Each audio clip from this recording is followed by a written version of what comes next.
Welcome to KiniNews. I'm your host, Camelia. PAS has joined those who are calling for the 15th general election to be put off until after the current government has served its full term. PAS President Abdul Hadi Awang has announced that his party is prepared to face the 15th general election. However, the Marang MP told reporters in Terengganu today that it would be better to let the current government serve its full term. He cited the public's fatigue and the pandemic as some of the reasons to not have GE15 anytime soon. He added that the decision to hold GE15 should be made by the cabinet and with the agreement of the Yang Dipertua Agong. Hadi stressed, however, that PAS has mobilized its election machinery in each state. He said the party had studied the post-mortems of the past 3 state elections in Sabah, Malacca, and Johor. PAS currently leads the state governments in Terengganu, Kelantan, and Kedah. In March, Hadi had said that the party would not dissolve the legislative assemblies in those 3 states until their full terms were completed. He claimed it was to allow the state governments to focus on the stability of their administrations. Speaking of PAS, its Terengganu division attempted to meet with their Umno counterparts. However, it has not gone according to plan. Terengganu PAS has been unsuccessful in their attempts to organize meetings with Umno. According to Astro Awani, Terengganu PAS chief Husain Awang said his party had tried to hold meetings or create cooperation in their political activities, but had not succeeded. He told Awani that they had tried to meet twice but didn't succeed as Umno was busy. His remarks came following reports yesterday that Umno will be contesting in all the seats in Terengganu for the upcoming general election. According to Berita Harian, Umno Besut Chief Nawi Muhammad had said that the party will contest in all state constituencies and parliamentary seats in GE15. He reportedly said that the party's state committee had decided not to cooperate with PAS, Bersatu, Amanah, or any other parties. Meanwhile, PAS Secretary General Taqiyuddin Hassan said they accepted Umno's decision not to cooperate. NST quoted the PAS leader as saying in Kota Baru today that PAS had no problems with it and that the move would not impact the party. He added that whatever decision related to the party will be made by their headquarters, and so far, party leaders at the federal levels have yet to make any move regarding political cooperation.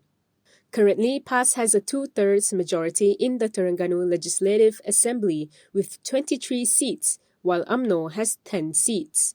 In 2019, Umno and PAS signed the Muafakat Nasional Charter as a step towards a formal electoral pact. However, the following year saw PAS joining the Perikatan Nasional Coalition. Officially, PAS is still attempting to forge an alliance with both Umno and Bersatu.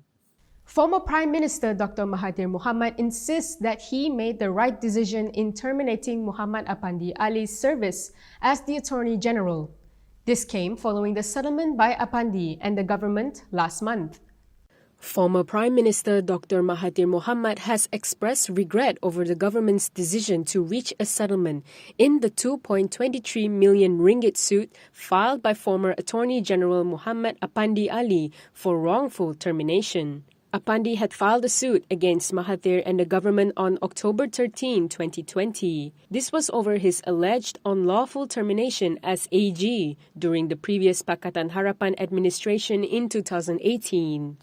In a statement today, Mahathir said he was shocked to read the news about the out-of-court settlement being made between the government and Apandi last month. He said he was not informed about the settlement even though he was a key witness.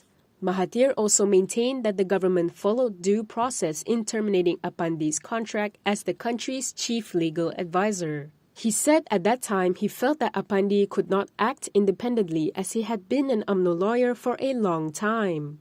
Mahathir claimed that Apandi wouldn't be able to act fairly on the investigation into 1MDB and the misconduct of former Prime Minister Najib Abdul Razak.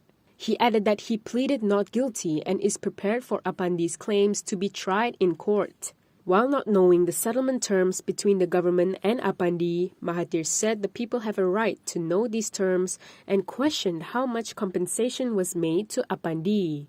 He added that the government should not bow down to Apandi since action that was taken against him was done according to the process and jurisdiction of the government. Former Prime Minister Muhyiddin Yassin's claims against Zahid Hamidi on his court cases was back in the limelight today. Muhyiddin provided some details in a court document filed late last month. Former Prime Minister Muhyiddin Yassin has claimed that Umno President Ahmad Zahid Hamidi had asked for his help to intervene in his court proceedings. This was after Zahid had showed him a large stack of files in relation to his criminal cases. In a court document filed at the High Court on April 26, Muhyiddin had claimed that Zahid, who is the plaintiff in a lawsuit, made a request after the Umno president attended a meeting held at his house. According to Muhyiddin, this occurred after he was sworn in as the 8th Prime Minister. He said Zahid had requested to speak to him privately and he had asked for Azmin to join the discussion. Muhyiddin claimed that during the discussion, Zahid showed him a large stack of files which he brought along for the meeting. Muhyiddin added that Zahid explained that the files were concerning the criminal cases against him, which he claimed were politically motivated. He also proclaimed his innocence and requested for Muhyiddin's help. The former Prime Minister said this in his affidavit in reply against an injunction application filed by Zahid in his defamation suit. The defamation suit was over the allegations that he had sought Muhyiddin's help to settle or postpone his court cases. Zahid claimed that the allegations were false and aimed at tarnishing his good name and reputation, and that it was made by the defendant after the Election Commission's announcement on the Johors state election. He is seeking general, aggravated, and exemplary damages, as well as an order for Muhyiddin to publish a public apology in newspapers, and other reliefs and costs deemed fit by the court. 4 hours of continuous heavy rain at 7 a.m. this morning caused flash floods in several areas of the Malacca Tengah district. A total of 7 areas were affected by the flood. Here are more details on that. Several areas in the Malacca Tengah district was hit by flash floods this morning. According to reports, this came following 4 hours of heavy rain since 7 a.m. this morning. The Malacca Tengah District Disaster Management Department said the continuous rain affected 7 areas in the district. In a statement, they said Kampung Pengkalan Rama Pantai and Kampung Mata Kucing are the areas mainly affected by the flood. Other affected areas are Kampung Telok, Kampung Pulau Kelapa, Kampung Sungai Putat, Taman Peringgit Ria, and Bukit Cina. They added that several roads in Batu Hampar and Ayer Keroh have been temporarily closed to traffic and that the situation was also improving. Meanwhile, Bernama reported that the Malacca River Cruise or MRC boat service was halted temporarily today due to the strong current, unpredictable weather, and high water level of Sungai Malacca. MRC said they would announce the resumption of the service once the situation has eased. In a statement, they said heavy rain have caused high water levels and a strong current in Sungai Malacca, as well as unpredictable weather. As a result, the Malacca River Cruise boat service has to be suspended until the situation returned to normal. After a long wait, the venue for the heated debate between Anwar Ibrahim and Najib Abdul Razak has finally been confirmed. It will take place on May 12th at the Malaysia Tourism Centre at 9 p.m. The venue for the debate between opposition leader Anwar Ibrahim and former Prime Minister Najib Abdul Razak has been confirmed. In a joint statement by Anwar and Najib's officers, it was announced that the debate will take place at the Malaysia Tourism Centre or Mathik at 9 p.m. on May 12. It will also be televised and live-streamed. This is the first time the two will face each other in a public debate. They will debate 2 topics. Firstly, on whether the government should assist ailing Sapura Energy Berhad. Secondly, they will debate the issue of Malaysia's future in terms of the economy, politics, and direction. In March 12, some Sapura Energy subsidiaries were served winding up petitions. This had prompted Najib to seek government assistance. After sparring with PKR Vice President Rafizi Ramli over the validity of his bailout idea, Najib had said he was prepared to accept a debate challenge from Rafizi but added that the PKR Vice President must bring his boss along. Anwar had accepted and said that his stand remains unchanged since he first challenged Najib to a debate on the economy over a decade ago, which ultimately did not happen.